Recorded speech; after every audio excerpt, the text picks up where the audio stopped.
আলু সিদ্ধ খাওয়ার জন্য এখানে এসছে। এনা রামু আলু সিদ্ধ দিতে বলছে, দেখো এটা তো খাওয়ার জিনিস, এটা খাওয়া করছে রামু। এই বিরক্ত করিস না তো,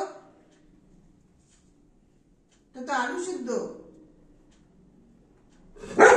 রামু। এনা না এদিকে তাকাও, তুমি তো আলু খাও না। আলু খাওয়ার জন্য দেখ দেখ অবস্থাটা দেখ। তুমি আলু খাও না তো, তুমি ওইদিকে যাও। তোমাকে আলু দেওয়া হয় না, আলু দেওয়া হয় না। আলু খাওয়ার জন্য বায়না করছো। ওইদিকে যাও, তুমি এটা তোমার খাওয়ার জিনিস। নাও, নিয়ে নাও। দাঁড়া